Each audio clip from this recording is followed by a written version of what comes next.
Good evening, everyone. Thank you for coming to our legislative kickoff for this year. Tonight, we're going to give a legislative overview. I'm Kathy Murahashi, and I'm the public policy specialist at the Arc of Washington. And my colleague, Sean, do you want to introduce yourself? Yeah, so I'm. Good morning, I'm Sean Latham. I live in Yelm, and I'm the policy coordinator for Self-Advocates in Leadership. Thanks, Sean. Let's see. Okay. I'm just making sure all the little details are taken care of here. Let's get started.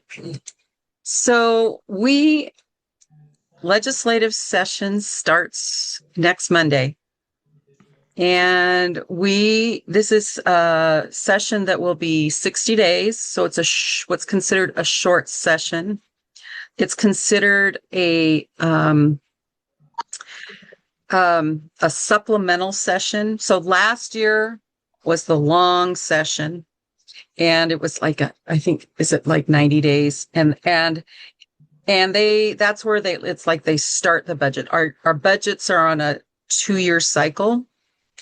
And so this is the short one, and technically they are supposed to just, it's what they call a supplemental budget year. So it's a kind of a fast and furious session.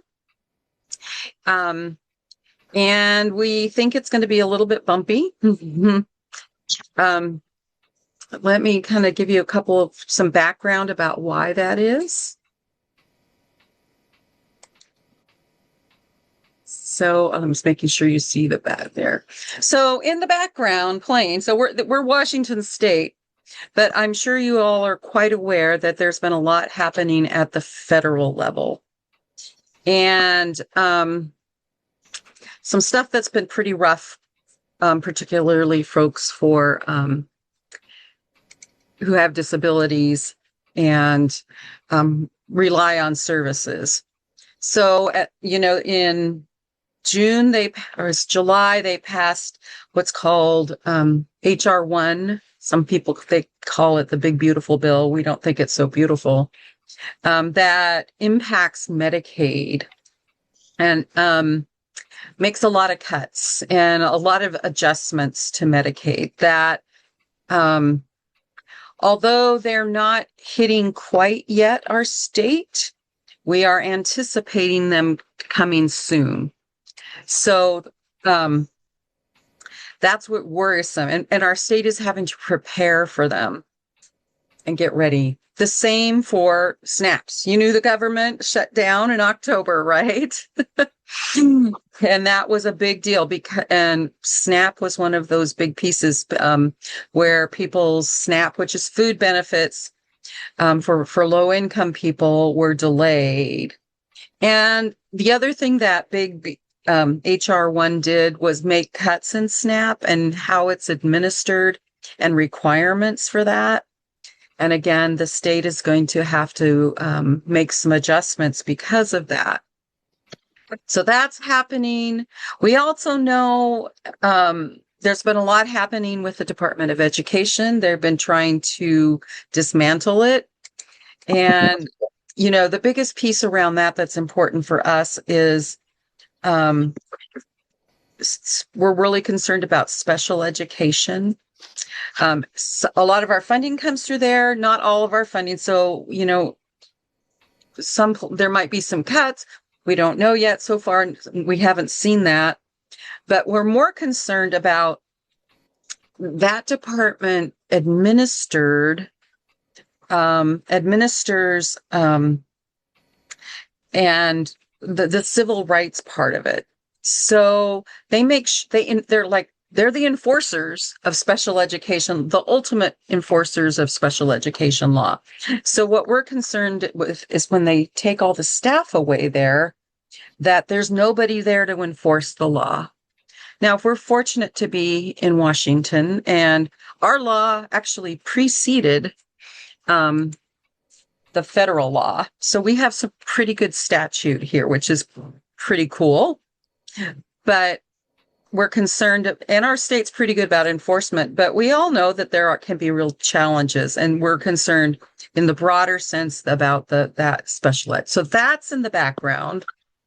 And then we're also concerned, we're hearing, nothing has happened yet, but changing how Section 8 works around housing, threats to kind of our disability infrastructure. Again, these are still threats, haven't come through, but things like Disability Rights Washington, our DD councils, our what's called the USEDS at the University of Washington. The funding for all those comes through the federal DD Act, and they have been threatened as well. They've tried to cut those. They haven't actually done it. They've moved them around some. So there's a lot of things that we're concerned about. There's also OSERS, part that it funds DVR.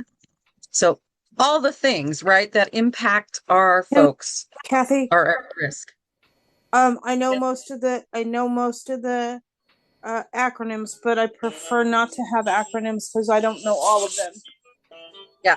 But you know what, with OCR, I can't remember what it stands for, but just know that it's related to DVR, the division or vocational rehabilitation. Okay. I will try my best to get the acronyms. So excuse me. Okay.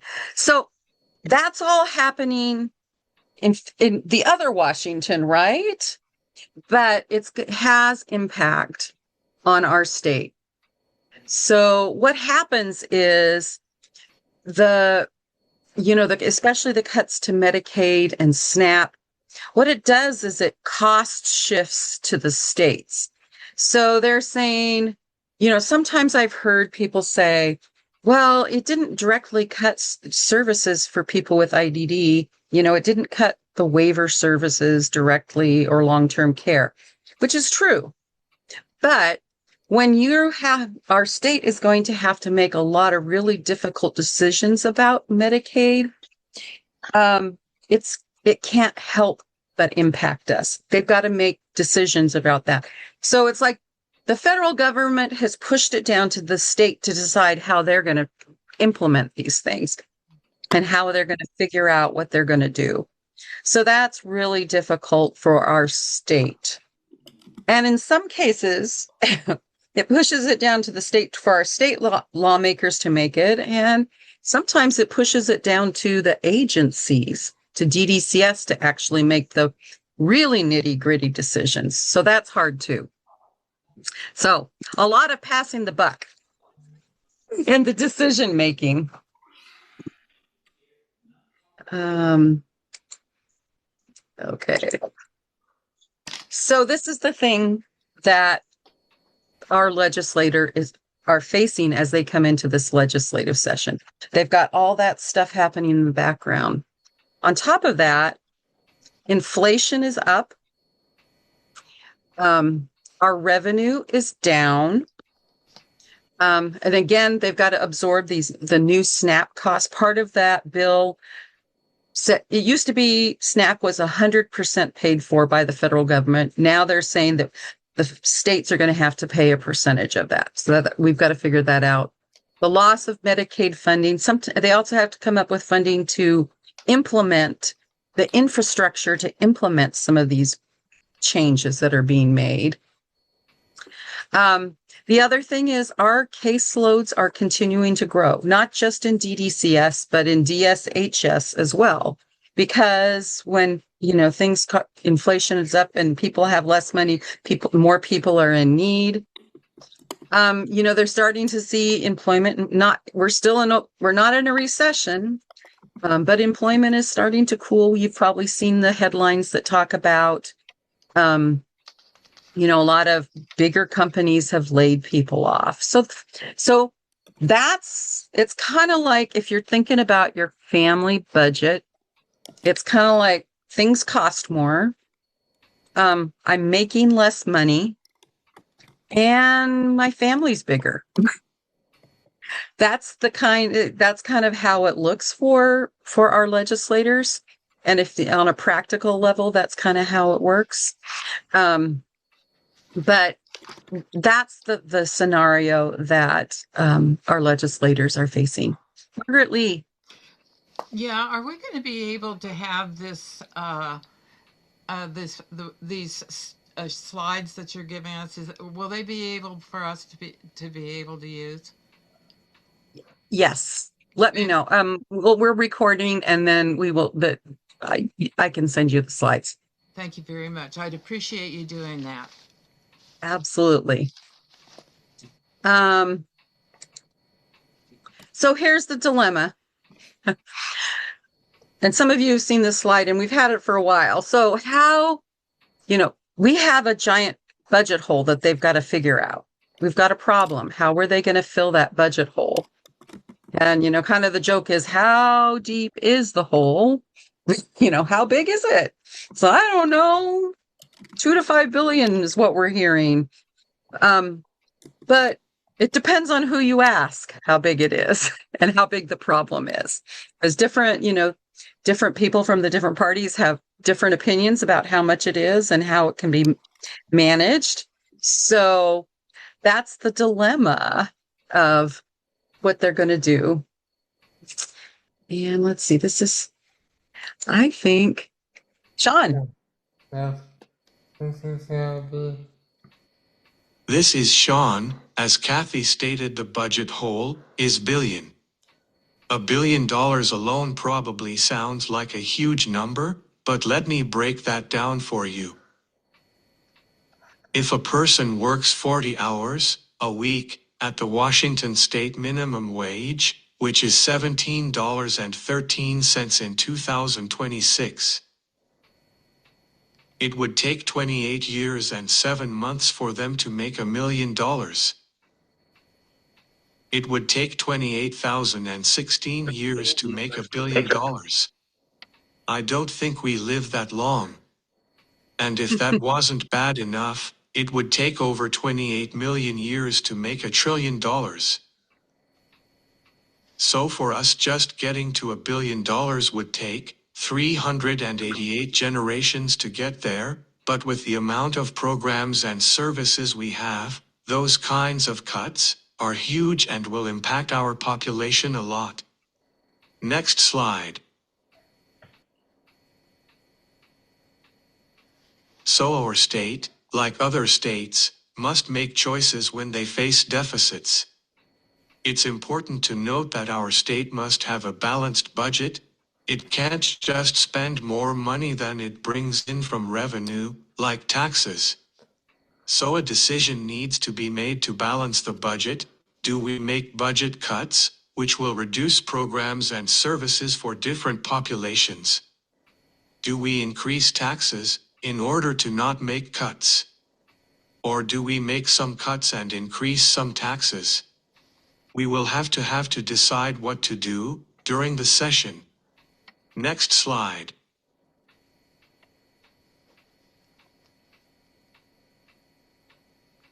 As our legislators make decisions this year, hopefully good ones, we need to let our legislators know the following. We want to tell them it's important to protect people's eligibility for services. We don't want to see it become harder to stay eligible or become eligible for services. For example, if the state requires a person to have a higher level of need, meaning a person needing more assistance in more areas of daily living would be eligible, but those who might not have a higher level of need will be deemed ineligible for services. We must fight against that. We must also advocate to preserve personal care for individuals. This critical services helps individuals stay out of hospitals and other congregate settings, which in the long run will cost our state more. Third, we need to keep waiver services intact. We don't need to see cuts to waiver services or waiver slots. People need a variety of services in these waivers to help them lead meaningful lives. Fourth, in order to have these services, we must make sure we have a provider pool that supports people. We need to advocate and make sure our legislators sustain provider rates so that we can make sure providers don't leave. I will turn it back to Kathy. Yes, these things are we're really concerned about these things. And I'm going to talk a little bit about the governor's budget that he put out. The governor's budget came out on like the day before Christmas Eve, so it didn't give us a lot of time to look. Overall, we didn't see a lot of huge cuts, but it gave us an inkling about what they're thinking about. And it talks about some of these very things that we're concerned about the eligibility for personal care and the eligibility for our waiver. Because our waiver requires that you have to have what's called an institutional level of care. And right now for adults, it's something like you need to have one area out of like 17. And then they're talking about, that they could change how many things you need, the same for personal care. So, let's see. So one of the things we could talk about is you can go to our website, our Arc of Washington .org website, and under advocacy, you can go to our bill and budget tracker. Sean, maybe you can put the link in the Yeah. as I do that. And so I'm going to actually go to the the budget, and to look at the budget. And as this legislative session moves forward, you will see that we'll add, as the House and the Senate add their budget, we'll add their proposals side by side. So let's see, 2026, and I'm going to go to, okay. View, I need to make this bigger. Okay, can you see this link? Sean, can you see the side by side? Not yet. Okay, hold on. Okay, I'm going to have to stop, escape, and I'll go stop Kathy, share. I just posted it. I don't know if that's the same one. Could you check the link? Not the link, sorry, the chat. That's the right link. Let me just share my screen, re-share my screen so you can see. Okay, can you see it now? Yes, I can. I'm not sure everybody. Julia, can you see? Yeah. So you can visit this website throughout the legislative session and check to see the comparison, what's happening. So you'll see different things that the governor has proposed. Mostly, there were some. So you'll see some 28 million for SOLA forecast. The SOLAs are state operated living arrangements. They're like supported living, except they're state employees. And what happened is last session, they forgot to put in the budget the amount that they needed to plan, like the ongoing support need for that service. And so they had to backtrack. And so it's not like there's new money there. One of the things we are hearing from legislators, and we heard it from the governor as well, there will not be any bills or items that cost any money. Do not expect to see anything that requires new money. So not what we used to call it budget dust. You won't see even small things like, $1 million or whatever. That's considered small, even though it's a lot of money to us for legislators. And they're saying nothing. Do not bring us anything that costs money, new money. So that's a lot to consider.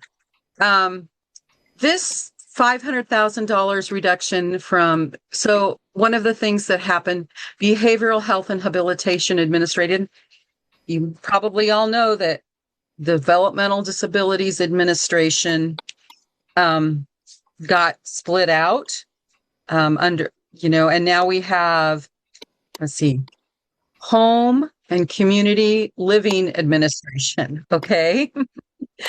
And the new administration is DDCS, Developmental Disabilities Community Living.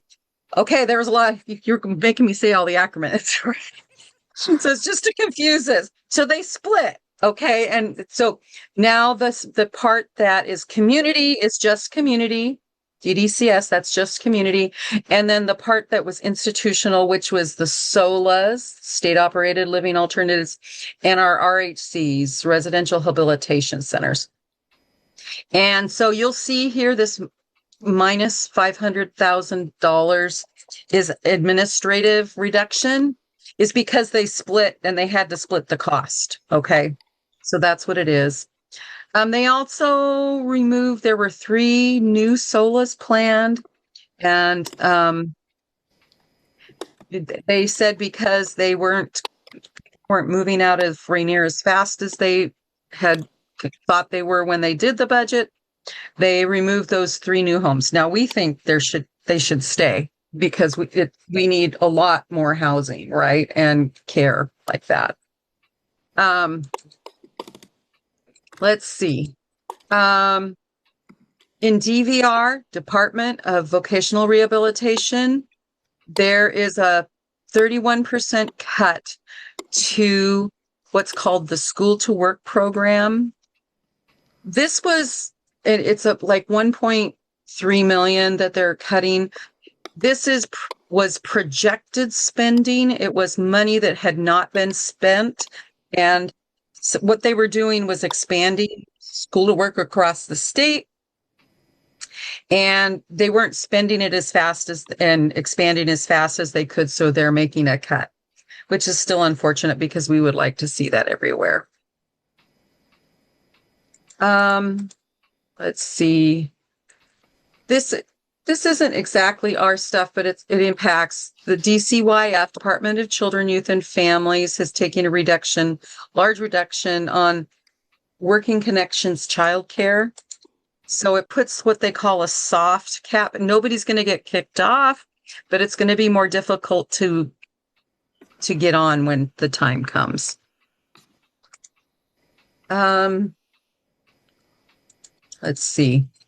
DSHS. So overall, all of DSHS is having a reduction in goods and services and travel. It's like all the administrations are being told they, travel as little as possible, don't buy stuff, right? And you're limited. And so that's limiting. That's just the DSHS part of that. There's delay. This is not, there was supposed to be an increase for assisted living facilities and nursing home rates. There are some people with IDD in those.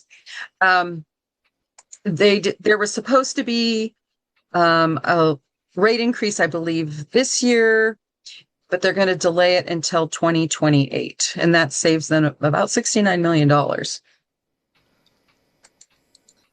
So this is the place where we're concerned. Home and Community Living Administration, when we talked about changing eligibility policy, it does, the governor, it doesn't start this year, but he's implying that starting in 2027, they would change eligibility for institutional level of care and for personal care. And it's a lot of money, and it would be painful. They had several options to choose from as far as how deep and such, but he did choose the lowest level of pain, but what this would do is some people would no longer be eligible for the waiver, and some people would have their personal care hours either reduced, or some people may not be eligible anymore. It's not clear exactly how, who or what, but I think this is one of the things that we're going to have to advocate strongly against. The good part is it's not happening this year, so that gives us time, and hopefully that means maybe our things will improve and they can figure out a different way. But it, within our HCLA administration now, that those are the two areas where there's the most money. It's like there's not a lot of other places where there is money they can cut that would really bring the budget down. So we all have to catch our breath a bit, and we've got to get ready to advocate for this, against this, because it will be painful. They did this during the recession in, was it 2008, 2009? We saw this happen. We also, some of the other things we saw happen was cuts to provider rates, both supported living and I think employment, as well as others had rate reductions. So that is something else we've got to keep, because this is just the governor's budget. We don't know what the legislators are going to actually do. They're going to have their own ideas. Yeah. Alex says tax us. So there you go. But there's a lot of places that's not popular there, and with a lot of people, and they have to balance the things out for, everybody. So we have to catch our breath. So, okay. There was also one other thing, a couple of things. The governor did want investment in the capital budget in the housing trust fund. We need to make sure that people with IDD are part of that, and look for another DD set aside. This is a weird one. So they're taking away $2 million out of the Dan Thompson fund. It's weird because it's like they're putting in and taking out, but it's like they contributed last year and they're taking it back is what they're doing. There's money there. And there's still funding for the projects, I think, that are already committed to, but yeah. Okay, I'm going to go back. I'm going to see if you still see this. Did you see my screen go back? And now I'm going to, let's talk about the bills. Okay, here we go. And let me make this bigger. Yeah, if you make it bigger, it'll be a lot easier. Yeah, I'm working on it. I see that. Can you see that? Yes. Okay. So on our bill tracker, a couple things you'll want to know. So there are the two budget. The House is going to put out their supplemental budget. That's not their final budget. So that's not the one we're really concerned so much about. But there's a bunch of bills. These are called pre-filed bills. They haven't, been what they call dropped yet, but these will be there Monday when the session starts. So there is a bill, Senate Bill 5863 and House Bill 2252.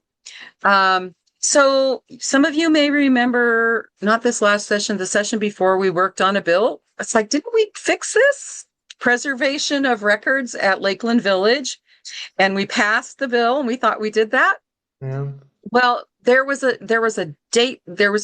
report that was supposed to happen, and the report came out. And there it ended up having a minority and a majority report. There was some dissent about some of the records and whether they should be saved or not. So the one said, oh, some of them, they thought they should get rid of them after a sooner time. And the other said, no, no, no. The University of Washington's said, no, we need to maintain that. So cut. And they were supposed to start soon to destroy some of the records. So this bill would just prevent them. We know there's no money to do all the things that we want with the records and to make them pretty and scan them for the future. All we're asking is that they not destroy them and extend the date so that they can decide, hopefully when we have our state's in a better financial position, that they would be protected. So that's what that bill's about. It's really a civil rights bill. There's a funny other thing. There's 5891. It's very similar. We think that what happened is they took the language from our bill and plopped it in and put the name Northern State Hospital, but they didn't take the language about IDD out. But there may be people there, and we aren't sure about that. So anyway, we're paying attention to just make sure. It's a little different bill. And then, so Representative Penner has HB 2200. He would like there to be increased access to data related to the safety and stability of residential settings for individuals with IDD. He wants to know how often the police are called, how often there's assault, a lot of other things. So he just wants us to collect a lot more data around that. And this would include the RHCs, the SOLAs, supported living, and all the things. What we do know, I think, is that this probably will have a pretty high price tag on it. So again, in a session when they're saying don't spend any money, it'll be interesting what they do with that.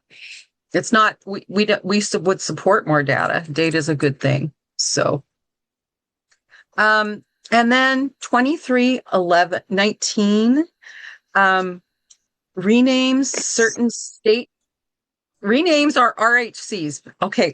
3 out of our 4 RHCs have the word school in them. They are not schools. Nobody goes to school at the RHCs, right? Some of them go out of the RHC to go to school, but they don't go to school at the RHC. So they're not schools. And we don't think that that's, and it confuses people. People say, well, why are there kids there? Well, there's no kids at RHCs.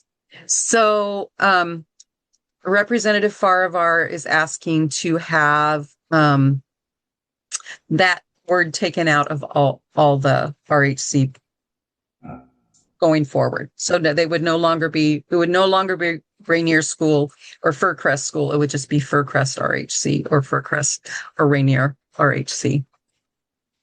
And we think that's a good thing. Shouldn't cost. It should be pretty straightforward.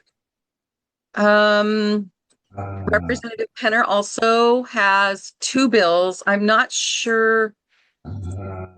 I'm kind of wondering if they're duplicative, but one establishes a dental care pilot at Rainier School. So people, we know it's very difficult for people to receive dental care, and this would establish a pilot so people could go there to get some dental work done. It would be a pretty narrow group. That 2202 says, Excuse me, right here, the dental, could people from outside go in or just the residents there? that would be people outside, but only a specific group of people out from outside, people that had high behavioral and high medical, I believe, is what the bill says. And it's a pilot, so they're going to try it for, I think, a year or 2 to see what happens. And then, so he also introduced this other bill, 2314, which is very similar, but it's about all the RHC, dental care at all the RHCs rather than just Rainier. So, we'll see how that goes. Again, the question will be, does it cost money? And how will it come through?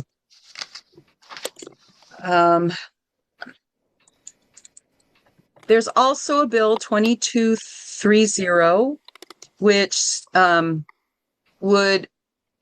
it was presented by CRSA, Community Residential Services Association. Okay, I think I got that acronym right.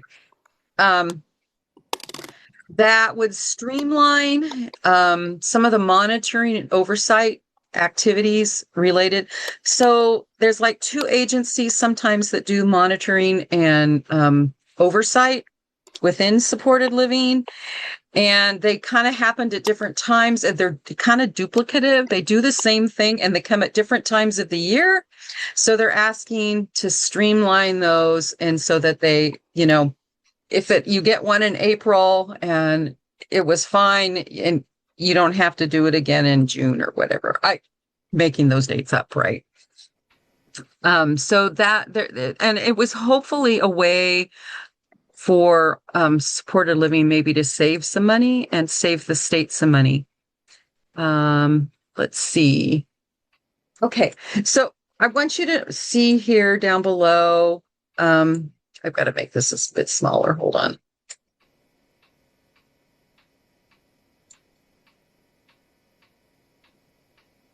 Oops. Sorry. It's playing with me here. Do you see how there's, when you come here, it says the 2026 bill tracker. This front page, excuse me, excuse me. Sorry. This front page is mostly the things that the ARC is like involved with and kind of taking either the lead or the community advocacy coalition's kind of their priority bills. This general tracking are bills that are, so if you hit the tab down at the bottom, these bills are more things that impact people with IDD, but they're not like sometimes they're not directly related to us.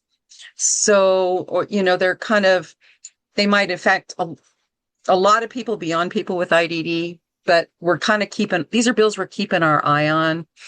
Our other bills are on here. There's a guardianship bill, 5837, which we don't have information on what it does yet, that we're keeping an eye on.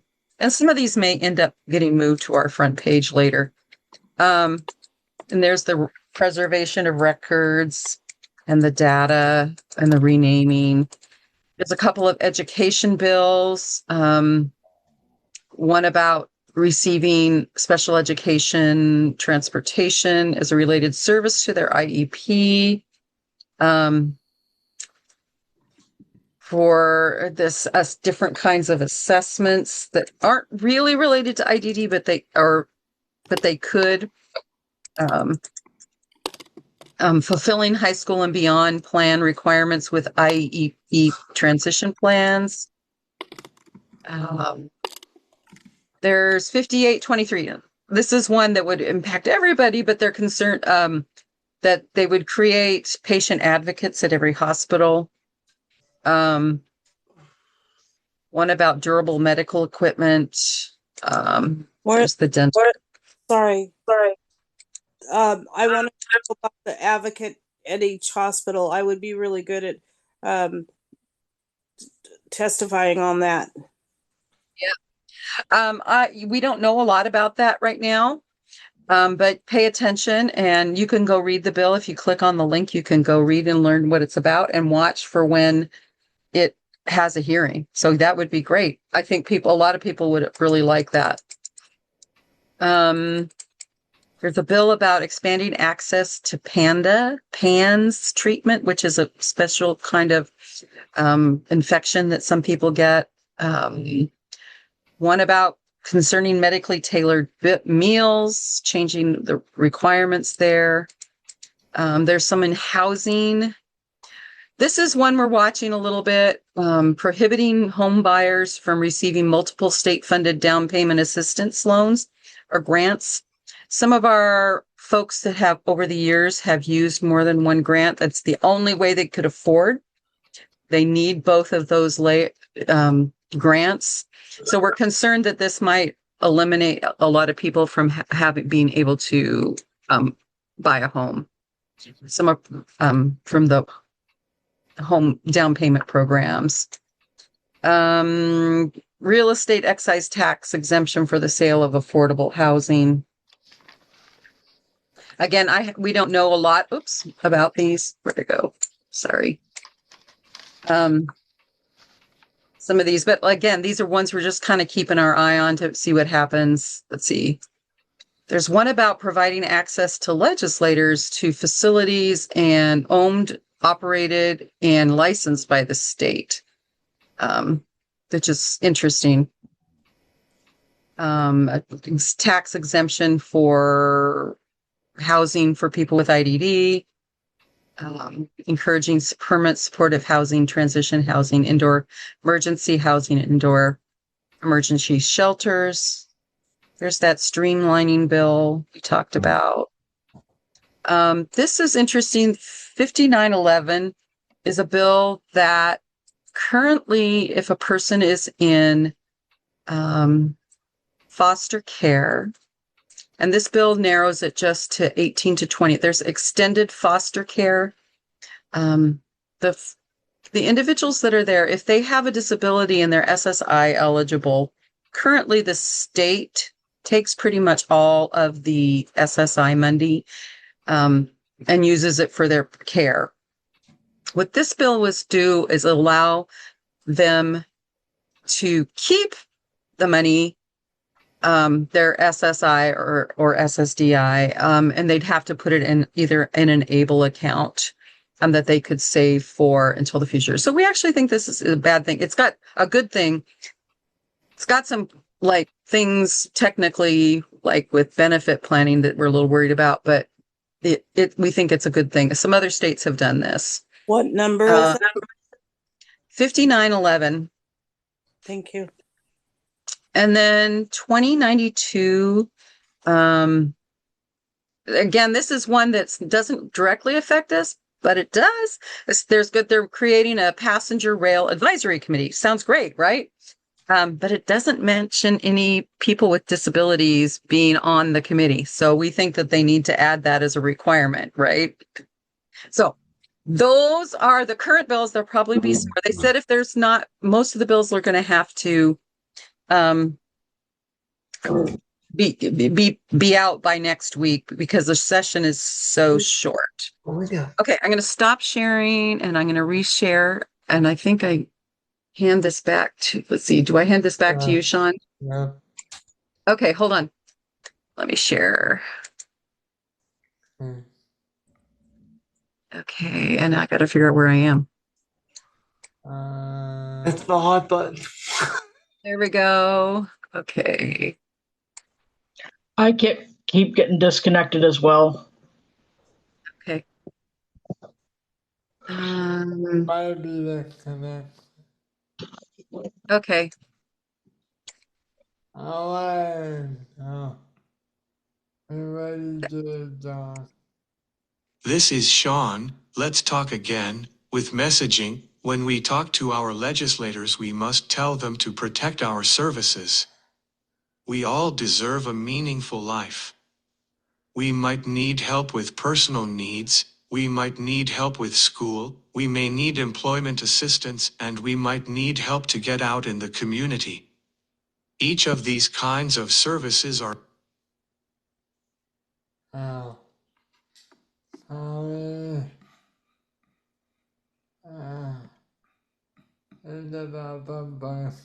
Each of these kinds of services are important and makes a person whole. They must be protected. Second, we need to protect the right for people to live in the community. Living in the community means having a healthier, happier life, full of choices. When people are put in non-community settings, like DD institutions, rights and choices are taken away. Plus, we know and recognize that services in the community costs less than those in other congregate settings. We must, therefore, protect community living services and help our state move away from congregate institutional-based services. Third, we need to protect our disability rights, whether this is our right to have quality supports and services, or our right to be treated equally in our community. Our rights are important, and should never be denied, no matter who we are or what background we come from. Next slide. So what comes next?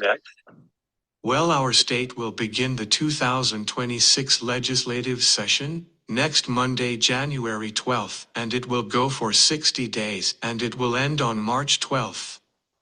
This session is known as the short session because we have a biennial budget process, so in odd years our legislature creates a two-year budget, which means session is 100 days. In even years, they just correct budget items from the previous two-year budget, so they only need 60 days. During this time, both the House and Senate will present their own supplemental budget proposals. They can base it on the governor's proposal, or not. In the end, though, the House and the Senate must agree on one final budget that the governor is okay with signing. We will also see our legislators push bills in different committees, the first being the policy committees that will decide if a bill is a good idea or not. These bills must pass out of their house of origin by February 4th. They might then move to fiscal committees. If a bill has any money tied to it, it will eventually have to be passed on the floor and then move on to the other side, either the House or the Senate. Once they agree on a bill, it can go for final passage and then to the governor's desk to be signed. Each of these steps has its own cutoff date, so stay tuned to the Arc of Washington, Self-Advocates in Leadership or others, to see where your favorite bill is in the process. Next slide. Be sure to follow us by coming to Advocacy Days each Wednesday morning during the legislative session from 10 to 11:30. Most Advocacy Days will be on Zoom, but two of them, January 21st and January 28th, will have in-person elements. For more information on those and to register, visit the Arc of Washington website at arcwa.org. On the 21st, the Advocacy Day is about community living. After Advocacy Day, we will have a community living rally at noon, by the Capitol steps. This will be put on by Self-Advocates in Leadership and the Community Residential Services Association. On the 28th, the Community Employment Alliance will host the Advocacy Day and their rally, which begins at 1 p.m. We will put the Advocacy Day link in chat, for you to see what each week's topic will be. The first daytime Advocacy Day is next Wednesday, and the last one will be March 4th. We will also have two more nighttime advocacy nights, as I call them, on February 3rd and March 18th.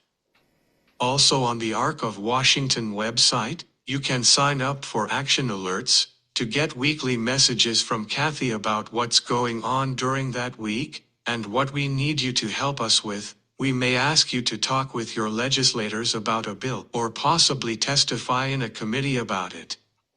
Either way, @SS super important that you share your personal story and let legislators know what's important to you. Back to you, Kathy. Great. Well, that's the end of the presentation part. Thank you for coming, and we'll take questions if you have them. Let me stop sharing my screen. And I will put some of the, got to find the link for Advocacy Days, and I will put that in the chat box as well. The cool thing we did different from last year is you can sign up for all the Advocacy Days with one, you only have to do it once. You don't have to do it for each one. So that's kind of fun for us. I just did it in the car cafe. The ones I'm going to, I just did. Yeah. So that was a lot easier for me. I was like, I was thinking. Yeah.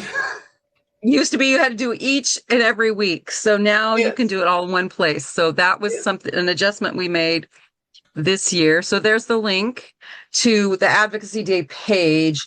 And then the link, you'll see the purple register for all advocacy days on that link. And then let's see. And I think he put the bill tracker information there, right? I think he did, yes. You did that earlier. I think so. Let me check. Yeah, I'll put it in again. I'm gonna also put in reaction alerts. He's yeah. Kathy, in case you didn't hear him, he's also gonna put the actual list in there too. Okay, let's see. Let's go to I got to go to the front page to do that. Let's see. I did. Oh, you just put it. You did. Yeah. Great. I'm just repeating what he says so everyone can hear. Yeah. And I think there's other questions in here. I just need to make it so I can actually see the questions. And why Kathy's doing that, this is Michael Guntal. And what Kathy said about your personal stories, please tell your personal stories, but keep them 15 minutes or shorter than that. But if you cannot talk to your lawmakers in person, please talk to their assistants because they have the calendar too. So, yeah. thank you. We said this earlier, but some of you joined later. If you're going to make appointments with your legislators, I encourage you to do it now. Because it's going to be a fast and furious legislative session. It's going to be difficult, and it'll be difficult to get appointments. Most legislators are taking both in person, which is always great if you can go and be in person with them. But a lot of them are taking Zoom appointments. They'll be short. During legislative session, it'll be like 5 minutes, right? So you just have to plan, and you've got to have your message tight. But you can make a Zoom appointment. So if you can't come to Olympia, you still have options. Yes, you or if their schedule doesn't work with them when you're coming to Olympia, you could make an appointment for a different day, because some of the legislators have committee days on Wednesdays, and sometimes it's hard to get appointments with them. Yeah, and let's see. Kathy Michelle earlier asked, the budget you were sharing earlier, is that the proposed budget? That is the governor's proposed budget. So yeah.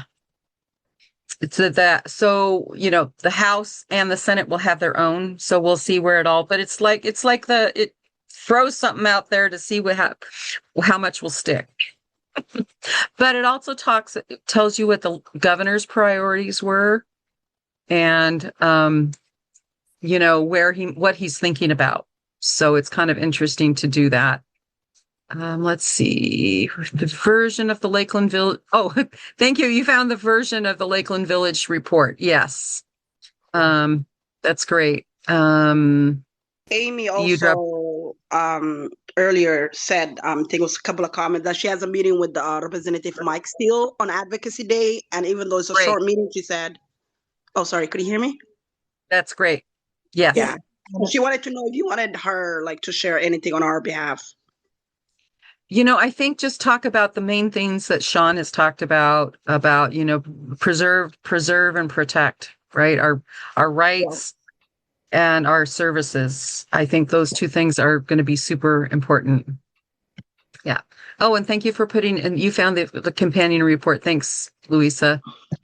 Let's see, Advocacy Day. I'm making sure. Okay. A lot of you are done. So that's great. Great. Okay. I think we've got to, what I always say is we've got to get our advocacy boots on our work boots. And this is going to be a working session.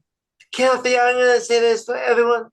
I always have mine on because moves don't leave my feet anytime I do this. So yeah, it's okay. Not real boots, but no, what we call our always, kind of our imaginary advocacy boots. Yes, but mine always don't leave my feet. Yeah. You know what? I don't wear boots either because I got too short of legs. This is Vicky. I'm pretty good at speaking, so if there's something that anybody wants me to speak on, just reach out to me. Again, I don't do email, but I will take a call. Okay. Thank you. Thank you, Vicky. That's great. Well, it's been great to have you all here tonight, and we appreciate you. Stay tuned. We'll hope to see you at Advocacy Days. Watch for if you've signed up for alerts, watch for how you can take action as needed. We've got a lot of work to do this session. Thank you. Oh, let's see. Did I miss something here? Good to hear from you guys. I will see you at the Advocacy Days. And bye. Thank you. Have a good night. Thank Good night, you. Good everybody. night. Bye bye. Bye. Mm.